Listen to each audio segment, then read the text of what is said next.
So this is Bakhmut city, and this is the southern part of Bakhmut front. In the southern flank, Russian forces continue their attack over at Klishchiivka, Andreevka, as well as Kudyomivka.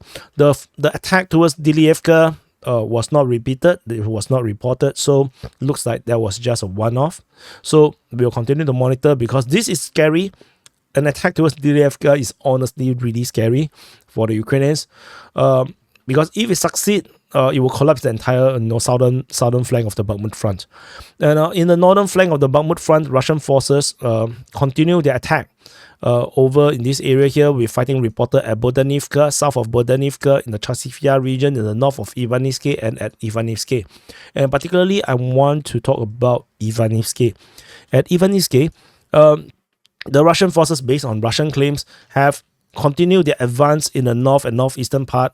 And I believe the information should be reliable, because their initial reports about capturing of the northern flank has been corroborated by Deep State UA. So around 2-3 days.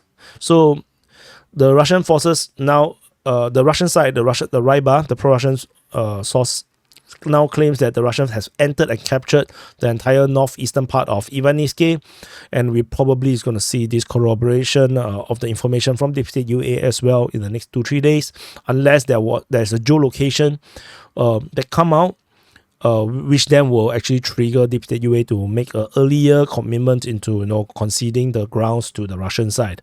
And the Russians are conducting serious operations at IVANIVSKE. You have geolocation of airstrike within IVANIVSKE, and Russian forces geolocated just off the northeast of IVANIVSKE confirms Russian presence over at this position, which means that a lot of this information are very accurate, and the Russians are storming in.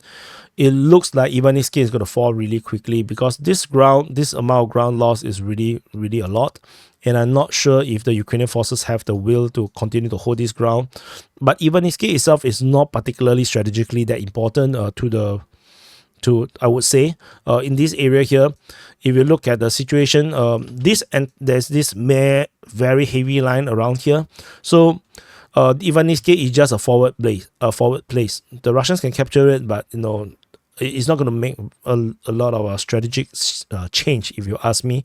So and that's all from the Bakhmut front.